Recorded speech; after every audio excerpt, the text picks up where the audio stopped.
Lewis went from the best in his field to questionable. I don't know if I agree with that. So whether you're pushing 1,000 buttons or whether you're pushing one, speed is speed. Does it make it more competitive, or does it actually spread out the competitive order? I think it's going to be a really interesting year. Who does this screw over? Oh. He reads the regulations not to see what they say, but to see what they don't say. How are the teams utilising the power? As they say, when the flag drops, The stops. It is open season.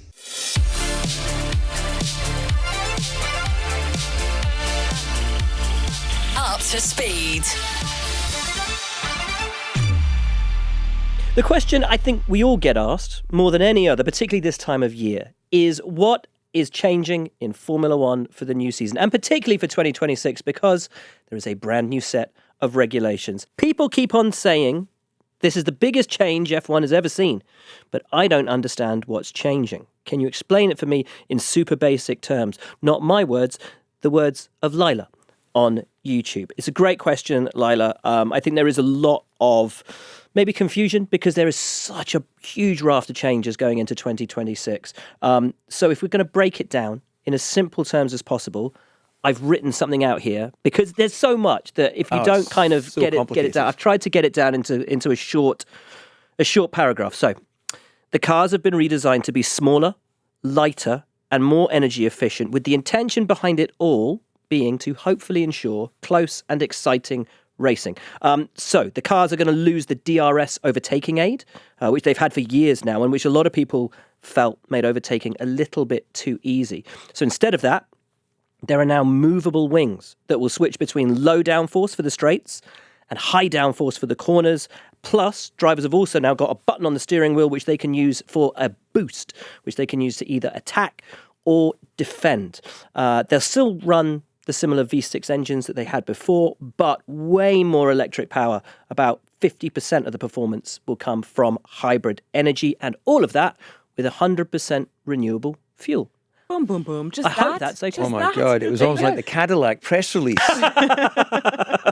Why have they Said a lot done without all saying that? anything at all. Yes, exactly. Well, no, thank you for bringing us up to speed with that. So, smaller, lighter. Are they going to be faster because of that? They've got less contact patch from the tyres. They've got less under downforce sucking the car to the ground. Where do we think it's going to land? I think much more than any other season before, this is going to be a season where it takes them a little bit longer to get up to speed. Nice. So, ding, ding, ding. Because, of course, they're going back to the drawing board so much. So it takes a little bit of time to get things ironed out. And, of course, as you say, you know, more nimble, lighter. All these things should theoretically make the cars faster, more competitive, etc. But as you say, the battery is the big question mark, isn't it? Or how much of the time are they going to be harvesting power or deploying that power? I think there's going to be a lot more going on in the cars. It's a little bit like when kids go around on Halloween and they get their bags filled with candy, right? There are different philosophies over the candy. Do you scoff it all as soon as you get home? Do you save it and spread it out over a week, or put it to the back of a cupboard and forget you've got it? You know, how you... It's easy to tell. The fat kid, he's eating it all on the first night. So, yeah, but that's like which teams are going to do which. Like, There are some teams overweight. There we go. You know, getting to the Nice. weight, this reduced weight limit has been a huge challenge. And there's rumours of some teams being 20, 30 kilograms overweight, huge. which could be, what, 6/10? Monumental. It's 7/10 of a second? When the minimum weight has only dropped by, what are we looking at, 60, 70 kilos? No, 30 kilos.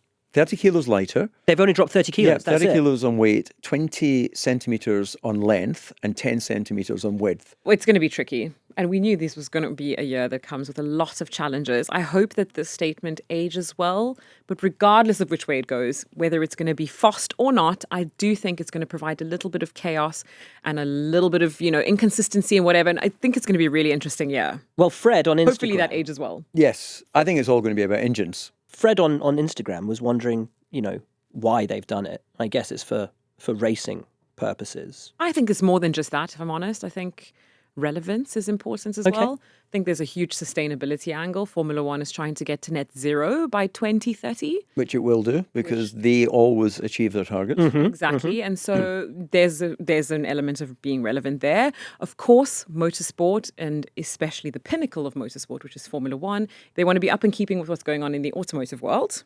And this is very much the direction they're going. So yes, racing is the forefront, and that's the point. But there are other aspects to why we're doing this. And I think that's going to be fascinating. And that's why Formula One is the center of innovation in motorsport. It is, but let's be honest.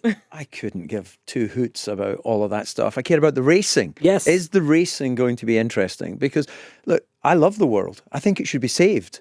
But meanwhile... But not at the expense of racing. Not at the expense of Grand Prix racing. Fine. But let's be honest, having new regulations every so often, which is part of the question that Yep. we're being asked, is the fact that it brings everybody back to the drawing board, and it does make things more competitive. Well, But that's does it make very... it I love that old school reference, back to the drawing board. I think you'll find it's the CAD-CAM systems nowadays. Unless you're Adrian Newey. Unless you're Adrian Newey, who still draws. But here's the big thing, though, Naomi, as well, is does it make it more competitive, or does it actually spread out the competitive order? Because when you have stable rules, everybody starts to catch each other because there's only so much you can do within the that law rule of set. diminishing returns. Bingo. With this clean sheet of paper, it is open season. Well, Yeah. listen, there's only one way to find that out. It's to watch Formula One and then come and listen to us on Up to Speed, and we'll get you up to speed on everything about whether this was worth it or not. Well- But in the meantime, Yes. Julia has asked us a question on TikTok. Oh, what's Can I Julia read asking? it? Can I read it, You please? go for it, Because yeah. it's very... I think it represents how direct our listeners are. Yes. And it's which drivers will be best at it, and who does this screw over? Oh. Who does it screw, Will? Listen, I'm hoping this plays back into the hands of some of the, should we say, more old school drivers who did not enjoy the last generation of car. And people are saying Lewis is washed. He's never going to win another race. He's never going to win a world championship. I don't think you lose the skills and abilities that have turned him into a 7-time world champion overnight. Because what we saw from 21 to 22 was Lewis went from the best in his field to questionable overnight. That's, you don't just lose your ability overnight. That's the car for me. But I also think that the younger generation who are like a little bit more used to being in their simulators, pressing 1,000 buttons at a time, answering their chats while video recording themselves and racing, will potentially also cope well with being in the car and having to, open up their wings, close the wings, be consistent, this and that. I think if I have to name one driver that I think will do well, and unfortunately they didn't make it to the first round of testing, I do think it's Carlos Sainz, because I think he does handle a lot in the cockpit and he impresses me so much. He's busy doing the engineer's job for them. Oh, his half spare of the time. capacity is vast, isn't it? Yeah, It's absolutely huge. I would just back him because he's got a Scottish girlfriend. Right, so does that all make sense? Who do you think will ace these new regulations? Let us know your thoughts in the comments. We are at Up to Speed Show on socials, and while you're at it, like, subscribe and leave a review. Now, stay where you are. We will tell you what we actually think of all of this. I just can't wait to get on with the racing. I don't care about sustainability and recharge and blah, blah, blah. I think it will forever be, as it's forever been, the fastest driver, the best talent will take the most out of all of these things. Whether you're pushing 1,000 buttons or whether you're pushing one, speed is speed. So as they say, when the flag drops, The bullshit stops. thank you. So we're going to wait to see. But what you saying sounds a little bit more like you're leaning into the likes of a Max, I'm guessing. Yeah, pure speed. I think But that, again, yeah. if that car, as we said earlier, is 20 to 30 kilos overweight, which I'm not saying his is, or that powertrain is not doing what it needs to do, you can be as good as you want to be. Not necessarily going to come yeah, first, and are this- you? and Well, look, I think engines will dominate this season. There's no question in my mind about that. But over time, it will level out. Will this actually make the racing better? Hannah on Facebook is asking this. She says she's bored of no overtaking and people finishing in the same position they But qualified. come on, if especially you in have the Monaco. fastest car qualifying at the front, why would you expect anyone to overtake it? You know, the whole thing about Formula One is fast at the front, slowest at the back. The race starts. The slowest guy is never going to come through and win. So just need to look at the history of the sport. and It's it's a great forever sales been pitch that. here, DC. This is why controversial theory. but, Be the quickest. Be the quickest, yeah. As a driver, I wanted to be in pole position because, especially in Monaco, if I led into the first corner, 90% of the work was done. Yeah. I mean, Hannah, we're going to be totally honest with you here. They haven't been able to overtake in Monaco since the 1920s. So 100 years on, there's still not much chance of that happening. But the hope with these new regulations is that overtaking will be a touch easier, that the racing will be a touch more exciting than it has been. But I of don't late. get it though. I don't. A football match, if your team wins 1-0, you go away going, that was a good match. Yeah. You don't see 100 goals like, or the points in basketball and things like that. So it's not about how many things happen. I remember Mansell going around the outside of Gerhard Berger in Mexico in '88. It stands out in my mind because it probably got the year wrong, but it was an amazing overtake. Or I remember Senna's qualifying lap in Monaco being a second quicker than Alain Prost. It's about those memorable moments rather than having so many of them. It's just like a social media feed. But I don't know if I agree with that, because I think that the goal that you refer to in the football game is the podium.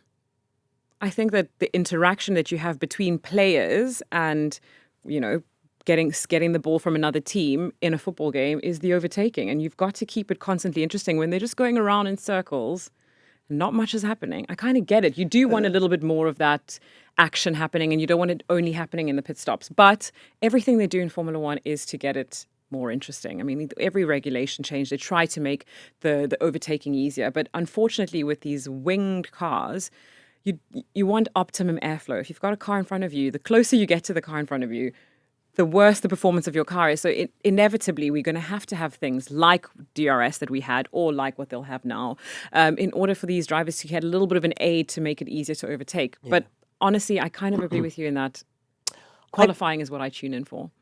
I think I've got a bit of a unique view on this, in that I get to spend a lot of time in the States and doing IndyCar, where there are about as many overtakes in one race day afternoon as there are in about half a season of Formula One. But that is a championship where everyone is in essentially the same car and just different engine providers. And that is a championship that has been designed for the show and for entertainment and to allow the drivers to go out there and prove who's the best driver. Formula One at its heart remains an engineering contest. Above all, you have to be in the best car in order to have the best shot at winning races and winning the World Championship. They're very different propositions. How do you marry those two together? That's the secret sauce. And that's always been the toughest equation, I think, to get right. Figuring it out. Still figuring it out. Now, this is from George on TikTok. Hey guys, thank you for the new show. I'm already hooked. My question this week is, I know there's lots of new regulations this year, but there's also a new team. How hard will it be for Cadillac to break in? So can the new team win? Of course, Cadillac's entry into the sport is big news, and it's going to cost big bucks, right? So let's talk about it. How hard is it to break into Formula One as a brand new team? Can they win? How hard is it going to be for them to be competitive? And how much is it setting them back? Let's put a baseline on this right from the outset. They have already spent, and they haven't even turned a wheel in anger yet, $1 billion. Wow, ouch. That is what they are believed to have spent up to this point. Yeah. That's just to make it to the grid. And they don't have a title sponsor. So, that is a huge undertaking, not just for Cadillac and General Motors, for TWG, Dan Tauris, that whole group behind the scenes and launching this team.